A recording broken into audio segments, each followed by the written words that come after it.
Hola amigos de Latina, mi nombre es Andrés Calderón y esto es Código Express. Nos pueden seguir a través de todas las señales digitales de Latina, a través de Facebook, Twitter y el canal de YouTube.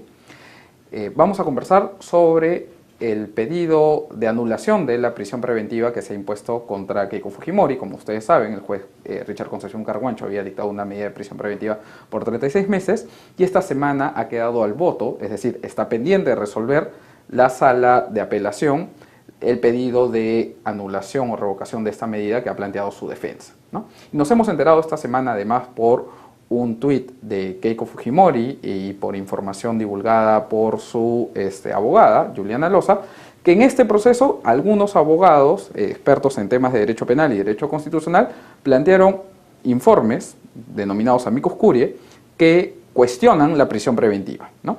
El autor de uno de estos informes nos acompaña hoy día, es el abogado penalista Carlos Caro Coria, y con él vamos a conversar sobre las probabilidades de que se mantenga o se revoque la prisión preventiva que pesa sobre Keiko Fujimori.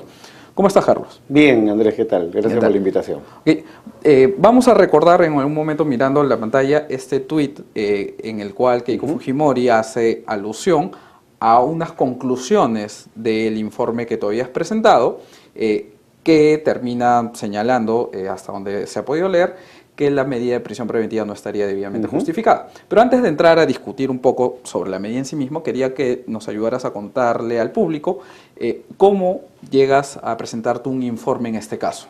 Sí, mira, este informe lo presentamos conjuntamente con el doctor Luis Reyna Alfaro, que es un colega con el cual trabajo hace más de 10 años, y lo hicimos a pedido de la doctora Juliana Loza, porque yo hice una publicación a inicio de noviembre en la Ampadia y en la Ley, cuestionando el argumento del juez en relación al tema del peligro procesal. O sea, nosotros en ningún momento, y el amicus curiae tampoco va en la dirección de absolver a nadie, ni argumentar en favor de que acá no hay delito, sino va por el lado de cuestionar que no hay peligro de fuga o no hay peligro de entorpecimiento de la actividad procesal. Entonces, sobre la base de ese punto ya nos pidió que lo planteemos como un amicus curiae, y en tanto se trataba de un caso emblemático, donde al final la Corte dirá A o B, nos interesaba poder dar una opinión sobre este punto ad honorem, y así lo hemos hecho como lo hemos hecho en muchísimos otros casos. Okay. Has dicho ad honorem, y esto es algo importante para el público, ¿no? O sea, distinguir de si estamos hablando de un informe de la defensa, ¿no? O sea, que la defensa haya contratado a un abogado diciéndole, oye, quiero que argumentes en tal sentido, versus algo que es en principio independiente, ¿no? Entiendo que este ha sido Efectivamente, ha sido el caso, y justamente para gozar de independencia es que ha sido un informe dado de honorem, como decía el profesor Hurtado Pozo, salga como salga, ¿no? Te mandan unas preguntas y de acuerdo a eso tú respondes a conciencia. Si le sirve la defensa decidirá si lo presenta, y si no le sirve la defensa la puede encarpetar. Nosotros dejamos en manos de la defensa, de la doctora Loza, presentarlo o no, porque nosotros no somos parte en el proceso, y aquí en el Perú no hay regulación, lamentablemente, sobre el amicus curiae. Cuando yo fui parte de la Comisión Revisora del Código Procesal en el 2004, la decisión de la Comisión fue dejar esto librado a la jurisprudencia, a diferencia de lo que pasa en otros países, donde hay una práctica procesal donde hay una norma que dice que los amicus curiae se pueden presentar directamente a la Corte, que es un tema que sería lo ideal. O sea, la ley debería regular eso en ese sentido, o haber una práctica, pero acá no es así, ¿no? Acá han habido incluso amicus curiae realizados por las partes del Estado. Por ejemplo, la Procuraduría Pública Anticorrupción presentó en su día un amicus curiae, profesores españoles, en relación a la validez de los Vladivideos, ¿no? Que era cuestionado por muchos informes de las defensas en aquellos momentos cuando se discutía si los Vladivideos eran prueba lícita o ilícita, ¿no? Ok, pero nos estás comentando que en este caso fue la abogada de quien nos solicitó, quien les pidió el informe. O sea, no hubo motivación propia de plantear ese documento. Así es, no hubo una motivación propia, lo que hubo fue una publicación, como he mencionado, en la Ampadia y en la Ley, cuyas conclusiones están ahí expuestas, cuestionando, digamos, el tema del peligro procesal, y eso fue de interés de la defensa y nos lo pidió luego como un amicus curiae. Pero entonces, déjame plantearte un cuestionamiento. ¿Cuán independiente o imparcial es un documento si es que queda a discreción de la defensa, si es que esto se termina por presentar o no ante un juez, ante un tribunal? Lo que pasa es que el informe, digamos, tiene una validez en sí mismo en cuanto a su contenido y argumentación, y como he mencionado hace un momento, es algo que ya nosotros hemos publicado, en mi caso, en la Ampadia y en la Ley a principios de noviembre. Y yo lo que siempre digo, ¿no? Yo soy abogado de la defensa en muchos procesos. Si algo es de utilidad para la defensa tiene la posibilidad argumentativa de ser utilizado o no. Es un tema de discrecionalidad de la defensa. La defensa es la que arma, digamos, su línea argumentativa. La Corte a nosotros no nos ha pedido nada. Entonces tampoco nosotros tenemos posibilidad de mandar un documento directamente a la Corte, y además como abogado defensor de muchos procesos, cuando la Corte recibe documentos de quienes no son parte en el proceso, lo rechaza. Por ejemplo, yo fui en algún momento abogado en el caso Utopía, de Centro Comercial del Perú, y habían documentos que llegaban de todos lados, informes periciales, documentación, interesados, opinando sobre el proceso, y los jueces lo que hacían era rechazar, no es parte, no es parte, no es parte, por lo tanto no se tengan en cuenta, ¿no?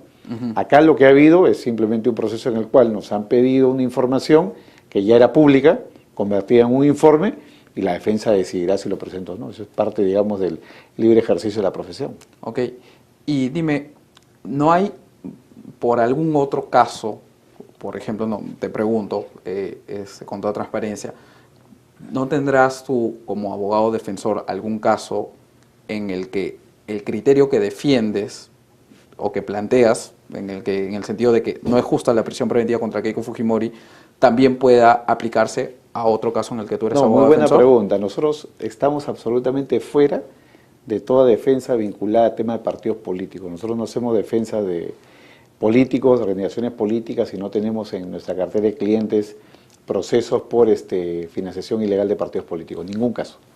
Ok, entonces podríamos llegar a la conclusión de que el resultado de este caso no va a perjudicar ni beneficiar ninguno de los casos que tú estás teniendo. Efectivamente, pero además hay algo interesante, Andrés, que es lo siguiente, ¿no? Porque el tema de fondo argumentativo es el tema del peligro procesal. Yo creo que ese es el punto central, porque nosotros en ningún momento, ni en este ni en otro caso, además yo lo he dicho públicamente, creo que el caso de la señora Fujimori es un caso tan potente, construido por la Fiscalía con el argumento de los pitufeos, que es un caso que debe de llegar a juicio en su momento. No es un caso que se deba resolver ni por una excepción de improcedencia de acción, ni por una terminación anticipada, sino es un caso que en su día, al igual que el caso de Humala y Heredia, y eventualmente el de García, va a llegar a juicio. Okay. La discusión es si debe haber una prisión preventiva. Esa es la discusión. Vamos entonces al fondo de lo que puede pasar en este caso, vinculando con el tema de prisión preventiva. Y antes de hablar de los peligros en el proceso, quiero entrar a este argumento que ya es materia de discusión. Si el ocultar los aportes que se hacen a partidos políticos, en este caso aportes además de Odebrecht, puede terminar calificando como un delito de lavado de activos. ¿Cuál es tu opinión con relación a esta idea? Mi opinión es muy clara, ¿no? Yo creo que el delito de financiación ilegal, y lo he dicho públicamente, la fórmula aprobada en el Congreso es malísima, porque mezcla lavado de activos con lo que es financiación ilegal, deben de ser dos cosas completamente separadas. Lo que está claro es que en el año 2011-2016 no había el delito de financiación ilegal, y acá lo que está haciendo la Fiscalía es un esfuerzo acrobático por evitar la impunidad, evidentemente, hay un fin loable, pero siendo el fin loable, el estándar que se ha puesto es alto, porque la Fiscalía va a tener que probar, no en este momento, ni siquiera para la prisión preventiva, sino en el juicio, por eso digo, este caso va a llegar a juicio. Y es curioso, lo dijo el otro día el fiscal Rafael Velabarba en un foro en el que estuvimos sobre compliance, dijo, es curioso, y lo dije yo también, que nadie haya deducido excepción y procedencia de acción para llevar el proceso en esta etapa, porque todos están esperando que esto se vaya a juicio, para ver si se logra probar dos cosas. Uno, que esta plata tiene origen ilegal, y en segundo lugar, si es que los receptores, los de Fuerza Popular, sabían o no sabían de ese origen ilegal. Sobre lo primero, evidentemente, hay cierta debilidad argumentativa en el fiscal, porque él dice, esto viene de la caja 2, pero claro, ya en un juicio, no digo en esta etapa, pero ya en un juicio la prueba se eleva, porque no basta con decir, viene de la caja 2, tengo que probar que viene de una caja 2. Claro, pero al menos en esta etapa cuenta con las declaraciones, además de Odebrecht, en el sentido de que el dinero que otorgaban a partidos políticos provenía de esta caja 2. Así es, pero aún siendo así, esa plata de la caja 2 tendría que tener origen ilegal. Yo puedo en mi contabilidad decir, tengo esta caja 2, la llamo caja 2 de mi caja de coimas. Pero para que ese dinero tenga origen delictivo, esa caja 2 tendría que haber sido alimentada por delitos previamente cometidos, en este caso por Odebrecht. Ese es el tema probatorio que se va a discutir en juicio. O sea, que no era solamente dinero con el que se paga coimas, sino que era dinero proveniente de actos de corrupción. Actos de corrupción previos o ganancias de la corrupción, por cualquier otro delito. Pero en cualquier caso, ese dinero ya estaba sucio, manchado. Esa discusión todavía no se ha producido, creo que está guardada para el juicio. Y lo segundo es que los que reciben el dinero, al momento de recibirlo, ya sepan o conozcan o sospechen de que ese dinero tiene origen delictivo. Todo esto se hubiera resuelto y se resolvería a futuro, Andrés, con una buena fórmula sobre financiación ilegal, que es además lo que ordenó al pueblo peruano al aprobar en el referéndum la constitucionalización del delito de financiación ilegal. Pero eso ya es un tema para el futuro. ¿Tú crees, o al menos en el informe que has planteado, que incluso probándose que el dinero puede haber provenido de la caja 2, podría calificar el ocultamiento, el pitufeo, podría calificar como un lavado de activos? Desde luego, como hipótesis general, es una hipótesis válida, no solo que desde el punto de vista probatorio es algo que se va a tener que discutir en el juicio. Claro, vamos a decirlo de otra manera, si el fiscal logra probar en el juicio que la plata viene de una caja 2, que ya era plata manchada por delitos previos, si logra probar que los que lo recibieron conociendo, sospechando su origen delictivo, y si logra probar que han habido posteriormente actos de ocultamiento como el pitufeo, etcétera, puede lograr una condena. Okay. Es algo que está, digamos, abierto para el juicio. Entonces ahora vayamos a la medida de prisión preventiva y hablemos de los peligros que ha planteado la Fiscalía y que ha aceptado el juez y que ahora se están discutiendo. Peligro de fuga. ¿Crees que en este caso había suficientes motivos para alegar un peligro de fuga? Desde mi punto de vista no, y es una opinión personal, y yo creo que es una opinión que además ya ha sido recogida por la jurisprudencia estos días, en el caso de Félix Moreno. ¿Por qué? Porque el gran argumento del juez Concepción Carguancho y del fiscal es que como hay una organización criminal, entonces una organización criminal tiene brazos largos, te puede sacar del país, te puede ocultar, te puede ayudar, puede perturbar la actividad, en consecuencia es muy peligroso que alguien esté libre porque forma parte de una organización criminal. El fallo del caso de Félix Moreno ha dicho lo contrario y no ha sido lo suficientemente discutido a nivel público, que creo que vale la pena resaltar, porque todos esperaban, yo incluso como abogado esperaba que ahí tal vez hubiera una decisión negativa, es decir, de prisión preventiva, pero al final no la ha habido y la jueza ha argumentado lo siguiente. La jueza ha dicho, hay muchísimas pruebas de cargo contra el señor Félix Moreno, prácticamente en la resolución dice que hay motivos fuertes para una acusación, como en el caso de Keiko Fujimori y el de Humala y Heredia, pero ha dicho, acá no hay peligro de fuga, porque el señor Félix Moreno tiene un trabajo, vive en el Perú, tiene una familia, tiene un domicilio. En el caso de la señora Fujimori, tengo la impresión de que los argumentos son similares o parecidos, como lo fueron en el caso de Humala y Heredia. Claro. Entonces, no se puede presumir que va a fugar del país solo por el hecho de que se presume que es una organización criminal. Y ya lo dijo el Tribunal Constitucional. Ok, entonces vayamos al otro punto, que es donde tal vez en el pedido ya de prisión preventiva se trató de poner más énfasis. Peligro de obstrucción de la justicia. Y tenemos un montón de información o un montón de datos vinculados, por ejemplo, con las coordinaciones que hacía Fuerza Popular, y entre ellas Keiko Fujimori, que podrían interferir con la búsqueda de la verdad en este proceso. ¿A ti te parece que había suficientes elementos para llegar a concluir que Keiko Fujimori en libertad podía obstruir la justicia? Yo creo que hay suficientes elementos que generan dudas sobre eso, pero ahí viene la discusión central. Cuando la ley dice graves y fundados elementos de convicción, ¿se refiere solo al delito o se refiere también al peligro de fuga, al peligro procesal? Nuestra interpretación, que es la de la doctrina peruana, española, argentina, brasilera, mexicana, es que el estándar probatorio elevado para una detención no solamente debe serlo respecto de lo que es el delito cometido, sino también respecto a lo que es el peligro procesal. Y creo yo de que acá hay mucha información valiosa que ha aportado la Fiscalía en relación a la posibilidad de perturbar la actividad probatoria. Pero ¿cómo eso lo conecto con la señora Fujimori? Tender como puente el decir, es una organización criminal, por lo tanto lo que haga uno lo hacen todos, es algo que desde el punto de vista jurisprudencial no es admisible. Y el mejor ejemplo es Abimael Guzmán. Abimael Guzmán no está condenado por todos los delitos cometidos por la organización terrorista Sendero Luminoso. Está condenado por 3 o 4 casos de todos los que ha cometido la organización criminal. Entonces, que sea líder o jefe de una agrupación criminal no lo hace responsable de todo. Lo mismo es acá. Es más, uno diría incluso con mayor razón, si no puede servir para una condena, tampoco puede servir para una prisión preventiva, el argumento de decir eres líder de una organización criminal, por lo tanto eres responsable de todo lo que pase dentro de ella.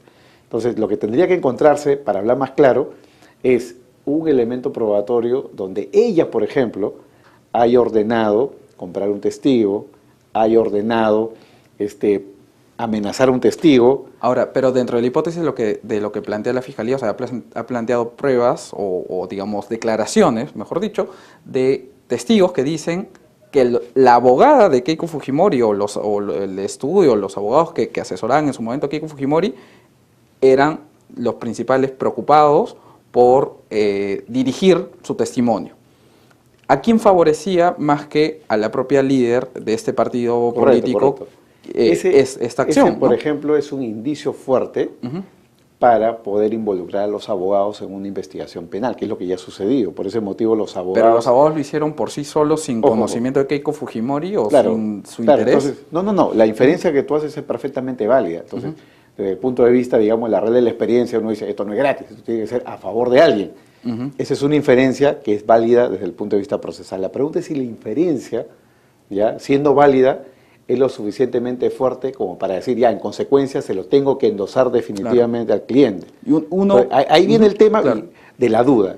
Si hay una duda, esa duda, desde mi punto de vista, favorece al imputado para efectos de una prisión preventiva. Evidentemente, es un tema abierto. Claro, lo que pasa es que, por ejemplo, en el tema del chat, la botica, si bien es cierto, no tiene que ver con las acciones del 2011, de la campaña de Fuerza 2011, sí te muestran que casi toda decisión vinculada con el partido pasa por el filtro de Keiko Fujimori. Entonces, parece muy extraño que se hubieran hecho tantas acciones por un lado de pitufeo, por otro lado de direccionamiento o compra de testigos,